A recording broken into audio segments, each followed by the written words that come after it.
The Fantastic Flying Books of Mr. Morris Lesmore by William Joyce. Morris Lesmore loved words. He loved stories. He loved books. His life was a book of his own writing, one orderly page after another.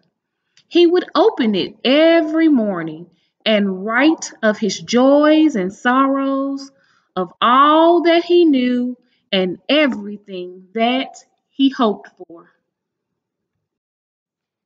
But every story has its upsets.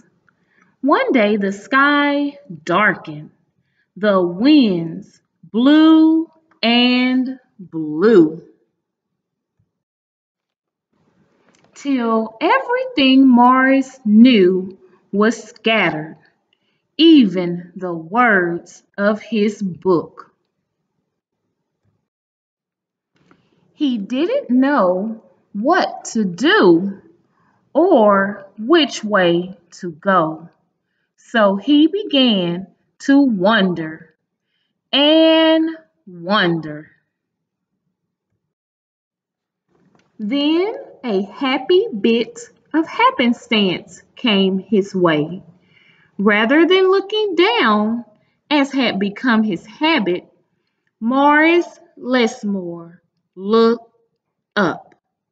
Drifting through the sky above him, Morris saw a lovely lady.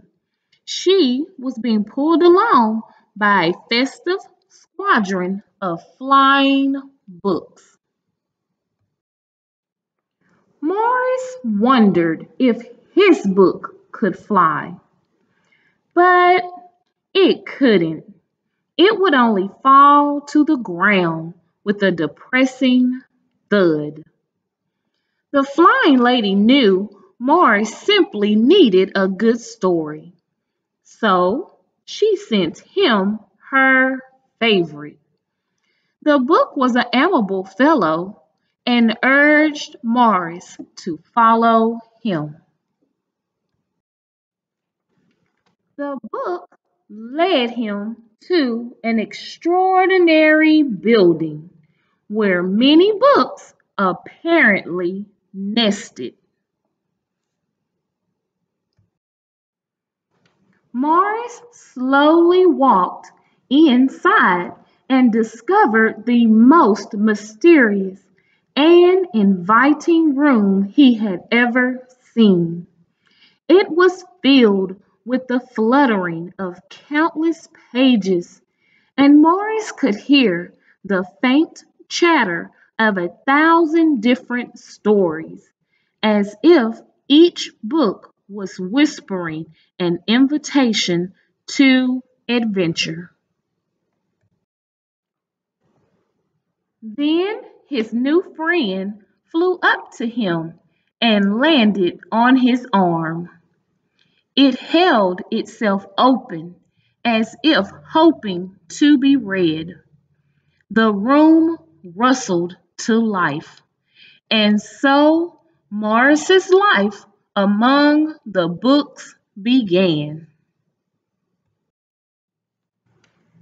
Morris tried to keep the books in some sort of order, but they always mixed themselves up. The tragedies needed cheering up and would visit with the comedies. The encyclopedias, weary of facts, would relax with the comic books and fictions. All in all, it was an agreeable jumble. Morris found great satisfaction in caring for the books, gently fixing those with fragile bindings and unfolding the dog-eared pages of others. Sometimes Morris would become lost in a book and scarcely emerge for days.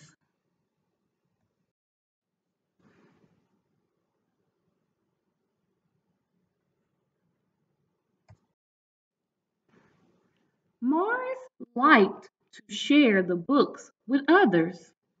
Sometimes it was a favorite that everyone loved, and other times he found a lonely little volume whose tale was seldom told. Everyone's story matters, said Morris, and all the books agreed. At night, after all the stories that needed telling had been told and everyone had settled down to their proper places on the shelves, the great big dictionary would get in the last word. It was then that Morris Lesmore would once again write in his own book. He wrote of his joys and sorrows, of all that he knew, and everything that he hoped for. The days passed, so did the months, and then years and years. And Morris Blessmore became stooped and crinkly. But the books never changed. Their stories stayed the same.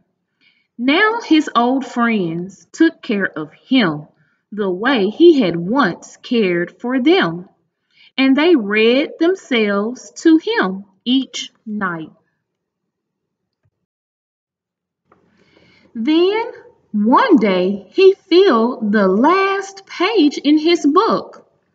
He looked up and said with a bittersweet sigh, I guess it's time for me to move on.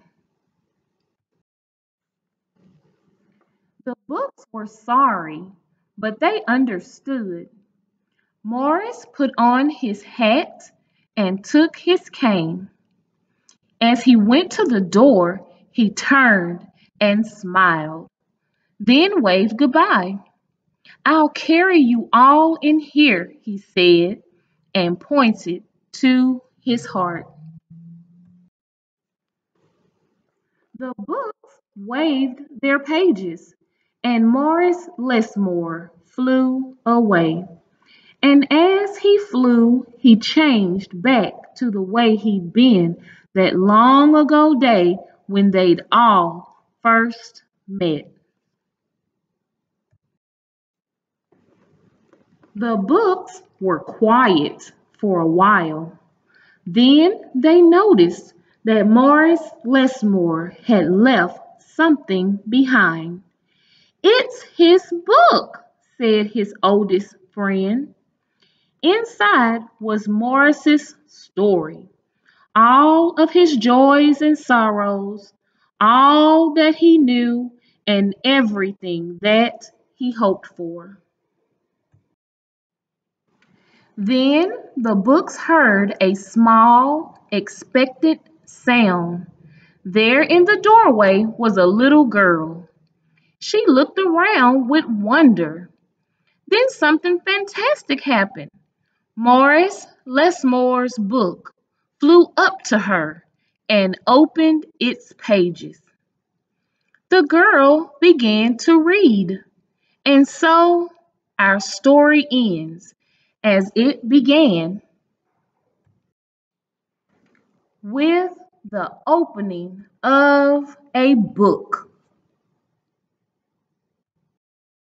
The end.